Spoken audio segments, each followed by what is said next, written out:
Hey guys, just want to make a quick video on some things I was thinking about the difference between budget and pay items. This is something that I got from commercial construction, but it's very applicable in residential. A lot of times general contractors, when they estimate remodel work, they have a tendency to try and lump everything in together as far as like what do I want to present to the client, what do I want to have internally, and what do I want to charge for.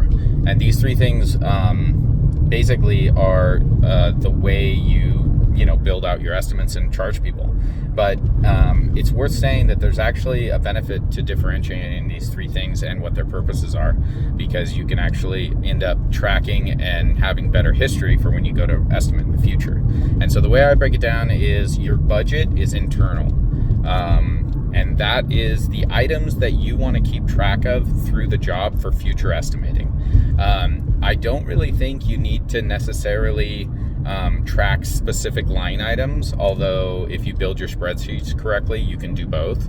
But there's two things that you want to be doing when you're tracking your budget through a project. You want to be tracking if you're doing well on a line item, and then if you're doing bad on a line item, and then how that line item compares to other line items in the past. And so if you're going to be comparing your budget and your margins to past jobs, there has to be some continuity in some sort of estimating. So this is where cost codes come in, and a lot of people use cost codes in residential and commercial.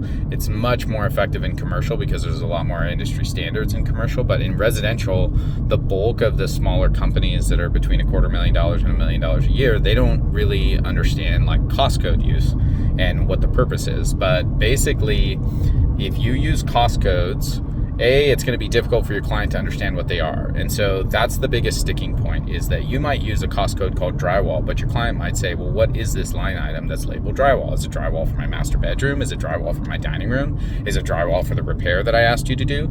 And so this is why the estimate gets difficult, because you're trying to write the estimate so that the client can understand what it is that you're estimating for them, but you're also trying to write it in a way that tracks it throughout the job as a budget item and for historical purposes. So the main thing you want to do is you want to leave lots of room in your estimate to not only include the cost codes that you want to use in the macro phases, which are going to be the biggest help for you in the history. So project management, demolition, drywall, interior painting, exterior painting, decking, if you want to break it down into sheetrock hanging, those sorts of macro categories. And then the smaller categories, in my opinion, are mostly good for determining acute budget issues. So if you want to know that you're making a ton of money on one specific line item, then you break those down into smaller cost codes.